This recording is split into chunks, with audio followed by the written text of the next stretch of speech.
चलो हम लोगों ने लास्ट टाइम कुछ बातें की थी इलेक्ट्रोमैग्नेटिक वेव्स के ऊपर। एग्जाम्पल नंबर 3 देखा था। हमारे पास एक्सरसाइज के अंदर 3rd नंबर के एग्जाम्पल से लेके 10वें नंबर तक का एग्जाम्पल है, समझना ध्यान से। तो पहले हम लोग ट्राई करते हैं कि कुछ एक्सरसाइज कर ले।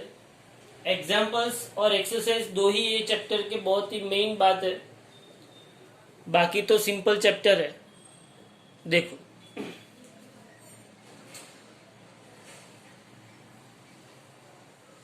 एक्सरसाइज के अंदर हमारे पास 10वें नंबर का जो एक्सरसाइज है, ध्यान से सुनना। 10वें नंबर का जो एक्सरसाइज है वो मैं करवाता हूं। In a plane electromagnetic wave, exercise का 10th ध्यान से सुनो। एक्सरसाइज का 10, in a plane electromagnetic wave, in a plane electromagnetic wave the electric field oscillates sinusoidally at a frequency 2 into 10 raised to 10 hertz। Frequency आपको दी गई है 2 into 10 raised to 10 hertz, ये आपको फ्रीक्वेंसी दी गई है। ओके, उसके बाद आपको ऐसा पूछा है कि एम्पलीट्यूड जो है इलेक्ट्रिक फील्ड का वो 48 वोल्ट पर मीटर है। Amplitude of electric field E naught is equal to 48 volt per metre आपको एम्पलीट्यूड दिया गया है। तो आपको क्या क्या पूछा है वो देख लीजिए। तो ऐसा पूछा है कि what is the wavelength of the wave, what is the wavelength of the wave. ये इलेक्ट्रोमैग्नेटिक वेव है। हाँ, पहला क्वेश्चन उसने पूछा है वेवलेंथ क्या होगी। वेवलेंथ मतलब लैम्बडा। तो इलेक्ट्रोमैग्नेटिक वेव्स मतलब लाइट, इलेक्ट्रोमैग्नेटिक वेव मतलब लाइट, उसकी जो स्पीड होती है, उसकी जो क्या होती है, स्पीड होती है। इलेक्ट्रोमैग्नेटिक वेव्स मतलब लाइट की जो स्पीड होती है वही स्पीड इलेक्ट्रोमैग्नेटिक वेव्स की होती है, क्योंकि लाइट ही क्या है, इलेक्ट्रोमैग्नेटिक वेव है। हाँ, इलेक्ट्रोमैग्नेटिक वेव और लाइट की स्पीड क्या होगी, c is equal to F lambda. तो मुझे पता है कि c इज इक्वल टू, अगर मैं एफ लेमडा करूंगा तो मेरे पास f तो है ही, c मेरे पास 3 इंटू 10⁸ है, f मेरे पास 2 इंटू 10⁻10 है, तो मुझे लेमडा मिल जाएगा। तो lambda is equal to 3 into 10⁸ divided by 2 into 10⁻10, तो मुझे लेमडा मिल गया 3/2 मतलब 1.5 इंटू 10⁻² मीटर। 1.5 इंटू 10⁻² मीटर, क्या मुझे लेमडा मिल गया। हाँ, तो मुझे वेवलेंथ मिल गई 1.5 into 10⁻10। What is the amplitude of oscillating magnetic field. पहला उसने वेवलेंथ पूछा, दूसरा क्वेश्चन उसने पूछा what is the amplitude of oscillating magnetic field. Magnetic field जो ऑसिलेट कर रहा है, मैग्नेटिक फील्ड वेक्टर जो ऑसिलेट कर रहा है उसका मैग्नीट्यूड पूछा है। तो magnitude of magnetic field, amplitude of magnetic field, amplitude of magnetic field, बोलो क्या हो सकता है। इसको मैं बी नॉट लिखूंगा तो मुझे पता है कि E naught by B naught is equal to C लिख सकता हूं। E naught by B naught is equal to C, और अगर E naught by B naught is equal to C है तो मैं यहां पे B naught is equal to E naught by C लिख सकता हूं। तो मैं यहाँ पे B naught is equal to E naught 48 है और सी कितना है 3 इंटू 10⁸ तो B naught is equal to 3 1 3 3 6 18, तो 16 3 48 आई थिंक, कोई गलत ना हो तो यहाँ पे बी नॉट आएगा 16 इंटू 10⁻⁸ टकला। तो आपको एम्पलीट्यूड ऑफ क्या मिल जाएगा, मैग्नेटिक फील्ड मिल जाएगा। ओके, तीसरा, show that the average energy density of the E field equals the average energy density of B field. समझना ध्यान से, energy density of E field is equal to energy density of B field पूछा है, ध्यान से।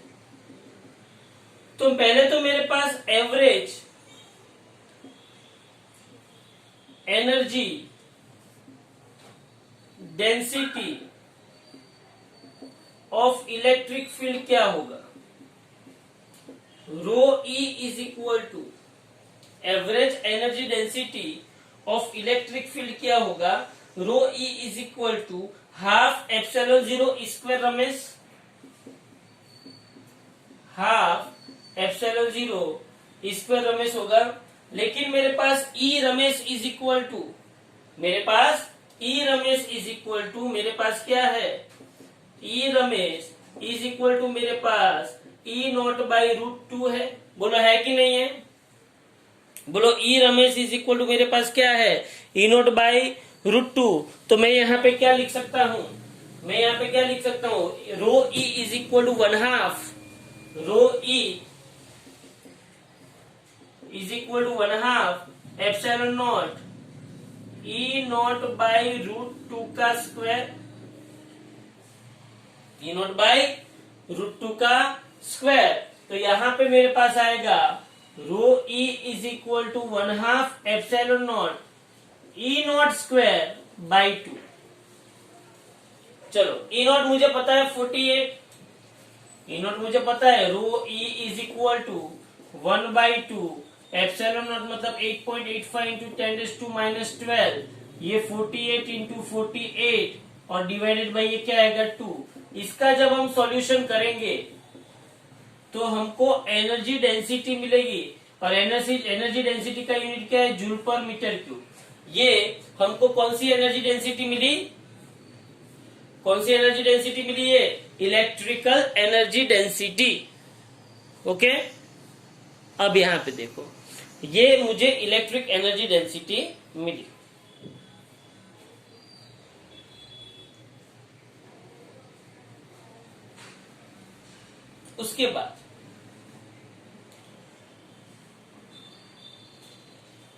उसके बाद हमारे पास ऐसा ही average energy density of magnetic field ढूंढना है।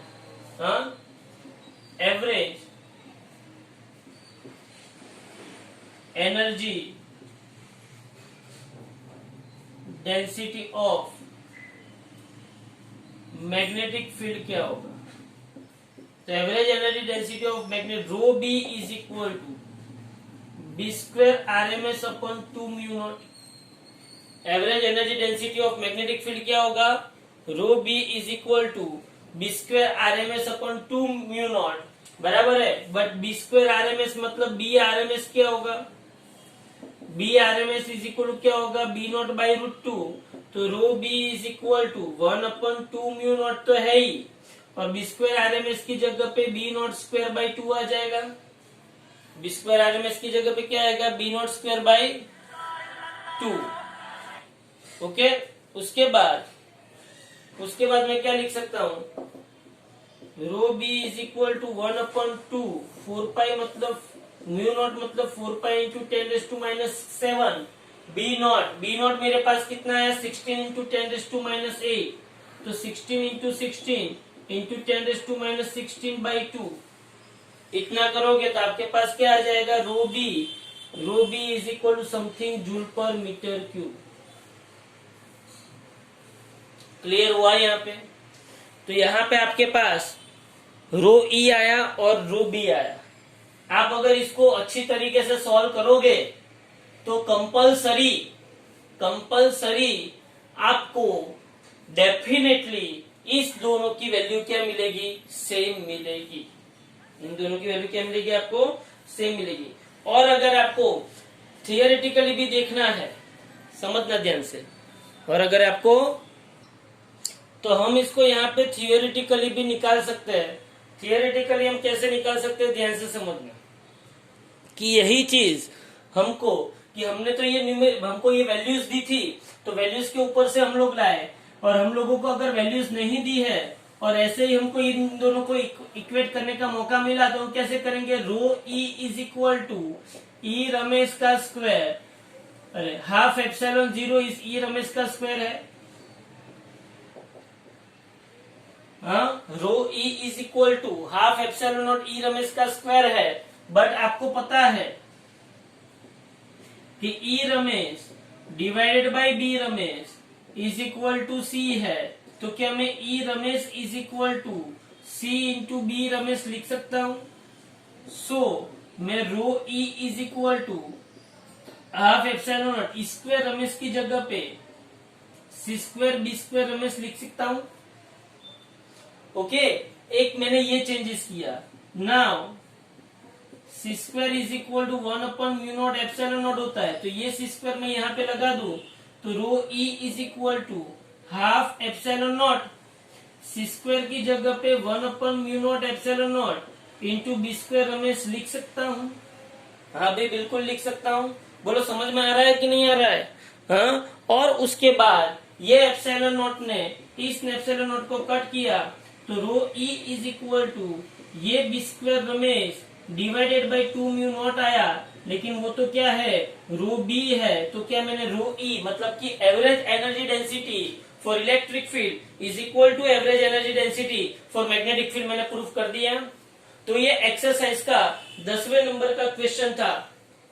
ओके, स्क्रीनशॉट लेना है तो स्क्रीनशॉट ले लो, देख लो इसको। अब एक्सरसाइज का 9th नंबर का क्वेश्चन। 9th नंबर का जो क्वेश्चन है वो एक काम करो, उसको भी रहने दो, क्योंकि वो सिर्फ गधा मजूरी है। 9th नंबर का क्वेश्चन वो शायद एमसीक्यू में आ सके, शायद। ओके, 8 नंबर का क्वेश्चन देख लो। एक्सरसाइज का 8 नंबर का क्वेश्चन क्या कहना चाहता है, ध्यान से देखो। एक्सरसाइज का 8 बोलो क्या है उसमें। Suppose the electric field amplitude of an electromagnetic wave E naught is equal to 120 newton per coulomb. Amplitude of electric field vector E naught is equal to 120 newton per coulomb है। Okay, 120 newton per coulomb, and that is the frequency is 50 megahertz. Frequency कितनी दी है, f is equal to 50 megahertz. तो आपको f is equal to 50 into 10⁶ hertz दिया है। Okay, फिर आपको क्या पूछा है, डिटरमाइन बी नॉट ओमेगा के एन लेमडा। क्या क्या पूछा है, पहला तो बी नॉट ढूंढना है, बी नॉट ढूंढना है। वी नो दैट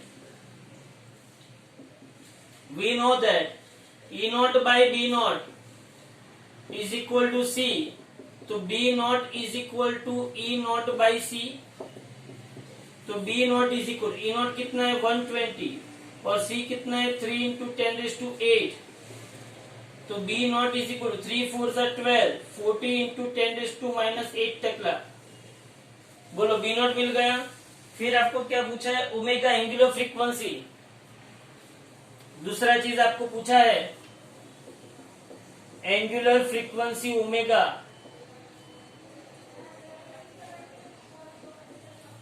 तो ओमेगा इज इक्वल क्या है 2 पाई एफ। तो omega is equal 2 into pi मतलब 3.14, एफ मतलब 50 इंटू 10⁶ हर्ट्ज। तो omega is equal 50 into 200 into 3.14 into 10⁶। तो बोलो ओमेगा क्या मिलेगा आपको, 3.14 इंटू 10⁸ रेडियन पर सेकेंड। चलो ये एंगुलर फ्रीक्वेंसी आ गई आपके पास।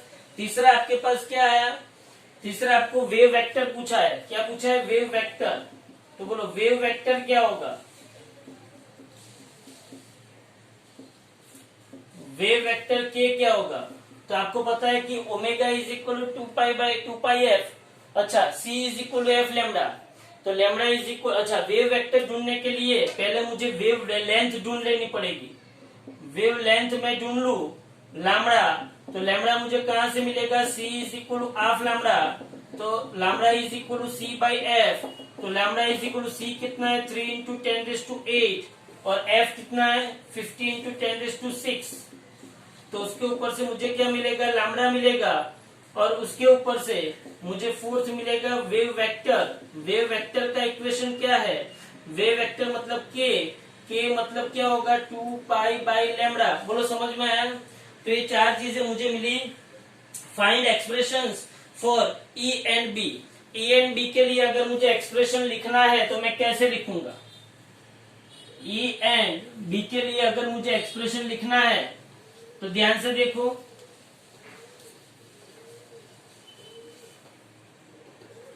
देखो यहाँ पे इलेक्ट्रिक फील्ड ई और मैग्नेटिक फील्ड बी के लिए मुझे एक्सप्रेशन लिखना है। तो मेरे पास ई का इक्वेशन क्या है, E is equal to E naught sine के एक्स माइनस ओमेगा टी है। मेरे पास इलेक्ट्रिक फील्ड के लिए जो एक्सप्रेशन है, E is equal to E naught sine के x minus omega T. Suppose कि ये इलेक्ट्रिक फील्ड वाई एक्सिस में, कौन सी एक्सिस में, वाई एक्सिस में। अगर ये वाई एक्सिस में है तो मुझे क्या लिखना पड़ेगा इसका, अगर ये वाई एक्सिस में है तो मुझे इसका क्या लिखना पड़ेगा, जे कैप लिखना पड़ेगा। क्या लिखना पड़ेगा मुझे इसको, जे कैप। ओके, तो यहाँ पे E naught is equal to, E naught कितना आया था 40 इंटू 10⁻⁻⁸। यहाँ पे साइन, यहाँ पे के की वैल्यू रखने की इंटू एक्स, ओमेगा की वैल्यू रखने की into Y into T into J cap. Similarly magnetic field के लिए भी मैं यही इक्वेशन लिखूंगा, लेकिन मैग्नेटिक फील्ड के लिए यहाँ पे vector B is equal to, यहाँ पे बी नॉट साइन, यहाँ पे k x minus omega t into k cap, बराबर। तो यहाँ पे सब वैल्यूज रखनी, बी नॉट की वैल्यू, ई नॉट की वैल्यू सब रखनी है। Okay okay. 7th नंबर का जो है, 7th नंबर का एक्सरसाइज का जो 7th नंबर का सम है, एक्सरसाइज का जो 7th नंबर का सम है, कि वो तो एकदम फालतू जैसा सम है कि मैग्नेटिक फील्ड का एम्पलीट्यूड दिया है, amplitude of magnetic field, amplitude of magnetic field B naught is equal to, B naught is equal to 510 nano tesla, 510 nano tesla. तो एम्पलीट्यूड ऑफ इलेक्ट्रिक फील्ड पूछा है, ई नॉट आपको पूछा है, तो आपको पता है कि E naught by B naught is equal to C, तो E naught is equal to C into B naught. तो बोलो E naught is equal to 3 into 10⁸ into 510 into 10⁻⁹। तो E naught is equal to something volt per metre. ये आपको क्या मिल गया, electric field या तो मैग्नेटिक फील्ड जो आपको दिया होगा उसके ऊपर से आपको ढूंढना है।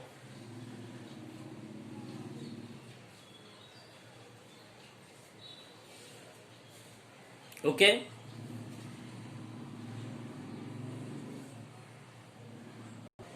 चलो उसके बाद एग्जाम्पल का 4 और 5 सबसे, मतलब आज ये ऑलमोस्ट खत्म जैसा ही हो जाएगा। एग्जाम्पल का 4 और 5 देखो, देखते हैं कौन सा होता है, 4th होता है कि 5th होता है। देखो यहाँ पे एग्जाम्पल का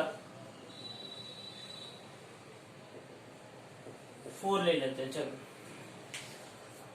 एग्जाम्पल का 4 लेने के लिए पहले तो यहाँ पे देखो,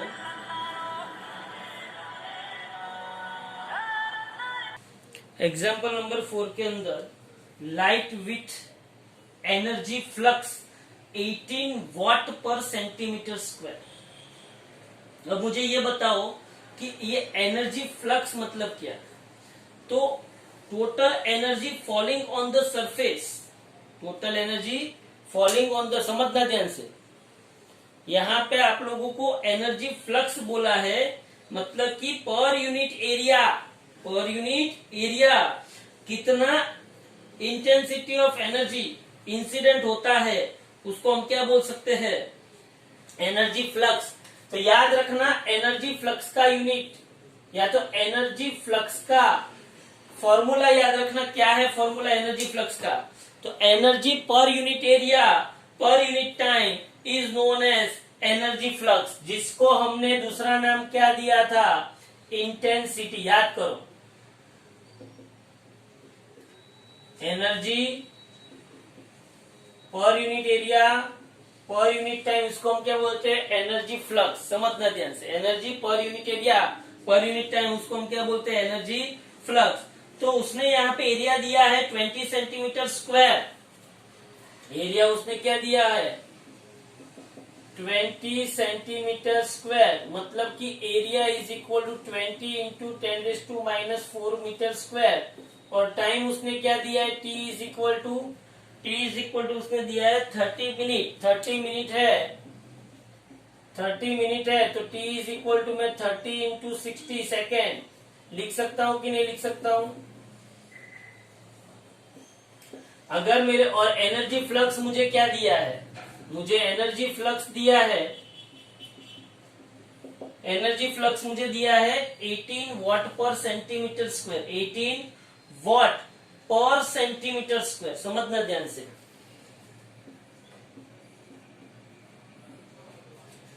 तो मैं 18 पर 10⁻² का स्क्वायर 10⁻⁴, तो ऊपर जाएगा तो +4 वॉट पर मीटर स्क्वायर। ये मेरे पास एनर्जी फ्लक्स आ गया।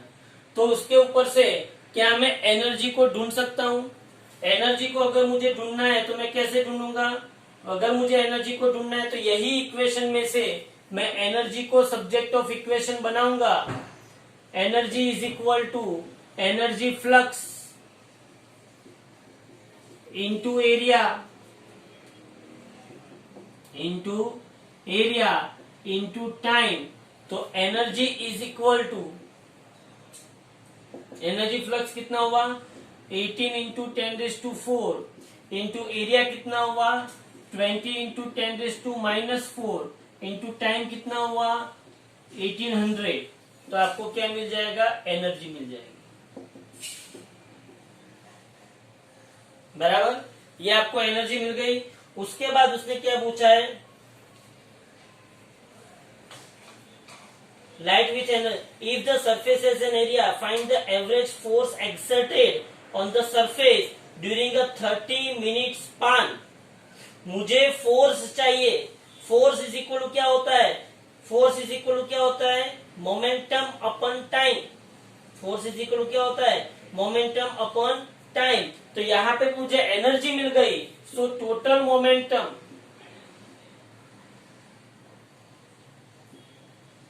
एनर्जी के साथ मोमेंटम का रिलेशन है, हाँ? तो total momentum for complete absorb, देखो यहाँ पे total momentum delivered is, total momentum जब डिलीवर्ड होती है तो P इज इक्वल टू क्या होता है, P is equal to U by C. हाँ, P is equal to U by C. U मतलब 6.48 इंटू 10⁵ डिवाइडेड बाई 3 इंटू 10⁸, तो आपको मिलेगा answer 2.16 into 10⁻³ kg into metre per second. Okay, KG into metre per second. लेकिन अगर यहाँ पे perfect reflector है, क्या है, परफेक्ट रिफ्लेक्टर है, तो total momentum P is equal to क्या हो जाएगा 2U बाई सी हो जाएगा। हाँ, P इज इक्वल टू क्या हो जाएगा 2U बाई सी। या समझना ध्यान से, तो यहाँ पे आ जाएगा U बाई सी तो है ही, तो 2 इंटू 2.16 इंटू 10⁻³ तो यहाँ पे आ जाएगा 4.32 into 10⁻³ kg into metre per second. बराबर, तो यहाँ पे अगर परफेक्ट रिफ्लेक्टर है तो मोमेंटम ये आएगी, और एवरेज मोमेंटम के लिए यहाँ पे ये P is equal to U by C आएगा। तो टोटल फोर्स की बात अलग है और एवरेज फोर्स की बात अलग है। अगर एवरेज फोर्स पूछे, क्या पूछे, एवरेज फोर्स पूछे तो F is equal to P average by time होगा। F इज इक्वल टू क्या होगा, P average by time. P average कितना है, 2.16 into 10⁻³ divided by 1800 something newton आएगा। लेकिन अगर आपको टोटल फोर्स पूछे, क्या पूछे, टोटल फोर्स, तो टोटल फोर्स का आपके पास इक्वेशन होगा, total force F is equal to total momentum divided by time. तो यहाँ पे 4.32 इंटू 10⁻³ डिवाइडेड बाय 1800 वो आपका न्यूटन होगा। क्लियर। तो ये एग्जाम्पल नंबर क्या हुआ, 4। ओके चलो।